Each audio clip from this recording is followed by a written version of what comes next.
feed these hungry AMD fans. Yeah, I was sitting there looking through. Oh, by the way, hello people. Another beautiful day. Hope your five senses work. Health and strength is good or excellent. What? All right. Yeah, I got some news for you guys. Okay, let's see what we got. What do we got? What should I start off with? Okay. All right. Well, let's do it like this. I got some news for you. Listen to this. Reports. Windows 11 24H2 gives free performance boost, but only on AMD Ryzen and not Intel. Says the AMD Ryzen 9000 series desktop processor opens to lukewarm reception from viewers as well as AMD fans and enthusiasts. That is because the company's Zen 5 architecture powering these new 9000 series SKUs has failed to deliver on its promise of supposed 16% IPC that it had claimed. That is short of a first for AMD Zen, as typical. The company has delivered excellent uplift every time so far since its launch in 2017. And AMD acknowledged that there was performance issues that it was dealing with. The company said that using Windows Hidden Administrator account was a way to work around the problem, and certainly testing confirmed that this was indeed the case, as there was some performance to be had, not just on Zen 5 based Ryzen 9000 series CPUs, but also on Zen 4 based Ryzen 7000. AMD later published a detailed blog post on its community website explaining what exactly was the problem. The tech giant noted that Windows OS was unable to take proper advantage of the newer improved branch prediction on Zen 5. For those not familiar, branch prediction in CPUs help minimize branch mispredictions penalties, and is especially useful in highly pipeline processors design.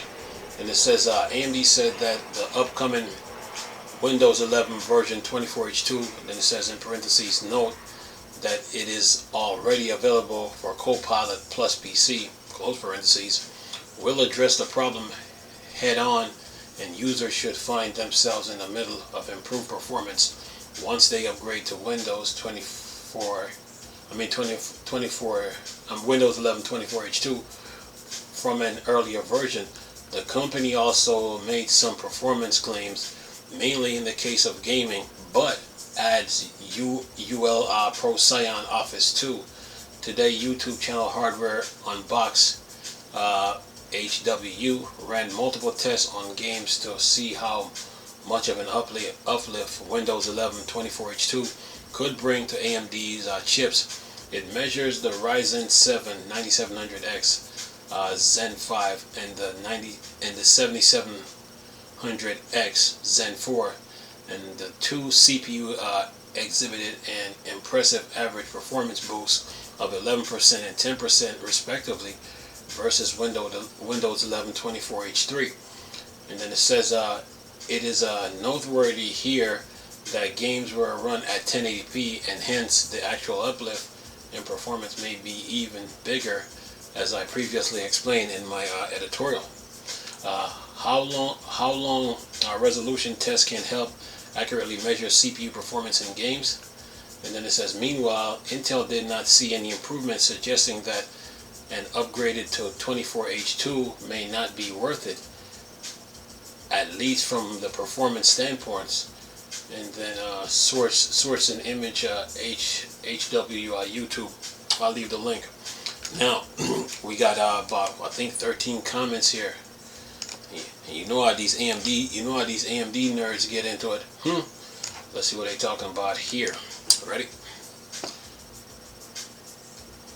It says here, I wonder if Zen 3 sees any improvement. I stopped running beta/preview builds a long time ago, but I do have a 5800X and would love a little of that free performance. And that's from Becker. And then Drama said this: I haven't seen any numbers yet on the 5950 myself, and gaming wise, I need it. And then Paul said this: I did hear that Zen 3 and Zen 4, Zen 3, Zen 4, and 5 will benefit from this, but only seen benefits for Zen 4 and 5 so far. I'm sure if Zen 3 does benefit, we'll hear about it soon enough. Then Becker comes back: I don't play a lot of high-end AAA games, so I don't need cutting edge. I will admit I have been kicking myself for getting the 5800X when I did, and waiting for the 5800X 3D. I upgrade my 2700X to a 5800X on a, and then it says in parentheses, at the time, a great sale price right as the X3D was released. Had I realized that the 58X3D was about to be enshrined as the best value gaming CPU for the next 3 years to come, I probably would have waited a few more months and paid a bit more for it. As it stands now, even with the fantastic pricing of the 5800 X3D, I don't think I will ever be able to justify replacing what I have now. Oh well, I'd probably be fine with what I have until AM6 comes out. Then he says in parentheses, hopefully by then Intel will be worth considering again too. Anyway, alright. And then Drama came back and said, right. And now it's almost better to do a rebuild. And then Dutch said this: games. Piff. Would be nice to see real world application comparison, 3D video editing, compositing, hardware data analysis / data crunching, stuff like that. Smiley face. Then Becker came back and said this: a lot of these review channels do some non-gaming application reviews. Photoshop and Premiere are popular but often not highlighted as much as games. They always include synthetic benchmark like Cinebench, which granted is not real world, does give you a pretty good indication of raw multi and single core performance. If you are a professional user, you hopefully at least have a general understanding of which is important to your application. Then he says, one of the struggles with data analysis is that it quickly becomes specialized to the point where one person's result will not be the same as another. Audio processing is a prime example of this. In a DAW plugins use most of your processing power, and not only are there no common set of plugins, but every plugin has its own very unique performance implication.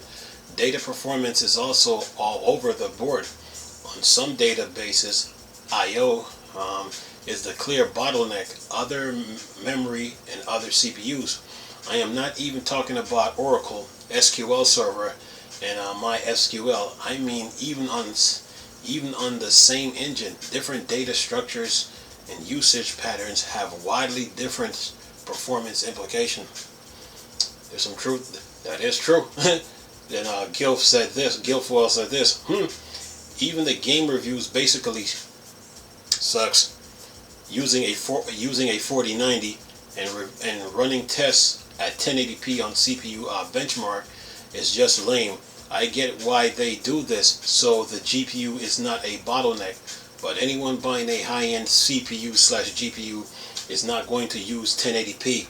Facts. That's why yesterday I said 1440p need to be the standard. Anyway, he said once you rise the resolution, it quickly becomes a GPU game and good enough.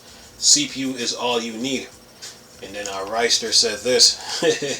Reister says this: believe it or not everybody would buy a PC with a high-end CPU or GPU care about super high resolution. Yeah, that is so. There's some truth to that, because not everybody got the money to buy those type of PCs. Then he says, I was happy with my 1080p 32 monitor, and I only upgraded to a 1440p one because I wanted HDR and a higher frame rate and it just happened to come with the 1440p res. Then Becker said this: Hardware Unboxed actually did a review of a CPU base on this feed back once. It went something like this. Despite my best efforts to explain why this is dumb, I keep getting requests to test CPU using 4K Ultra. So here we go. Then proceed to put up a chart where every CPU all the way down the list, except for one old low-end 11 gen showed the exact same FPS. To your point, that showed that if you plan to play the game that way, any of these CPU would be fine, but it doesn't tell any kind of interesting story about the CPU, which is ultimate goal of benchmark. Facts. He says, I do agree that pushing a game engine to an extreme just to see how high the FPS numbers can get is pointless. It doesn't show anything meaningful about the CPU. Facts again. Even if you plan to play that exact title, there is nothing at all to be learned from seeing that one CPU can run a game at 783 FPS and another can get all the way up to 932 FPS. I mean, guys, he's got a good argument. And then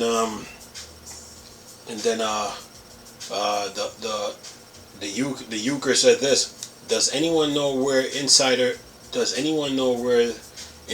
Bills sits regarding this? I am on the developer branch. Do I already have the fix? Question mark. Then Becker comes back again. Becker says he think he's responding to he said again, I believe so. It's worth noting that this isn't a fix exactly. It is a scheduler improvement to better take advantage of AMD architecture. As a general rule, scheduling a CPU is an incredibly complicated process, and the more the OS understands the way a CPU works, the better it can optimize it. Intel and Microsoft have historically worked very close together on this, which is why Intel typically has a great support in Windows. That isn't exactly Microsoft doing Intel favors. It's Intel putting up more resource to help. AMD has typically been somewhat of an underdog, but with the rapidly growing popularity of their server CPUs, having well-optimized scheduling is more and more important. And then, last comment, then Regenerative Medicine said this: It needs to be faster since the OS can be further optimized for a greater performance uplift. Alternatively, AMD can definitely release Zen 6 Plus. Then it says in parentheses, 40% improvement for IPCs, close parentheses, in 2025 with even better performance per watt and 120 TOPS of NPU to help grow the market share to over 40%. And that's the entire article with the comments. Yeah, got you guys covered, man. So yeah, look like there's some more work to be done here when it comes to Windows 24H2 and AMD on the Windows side of things. But then on the AMD side of things, 24H2, Windows 11 does its thing.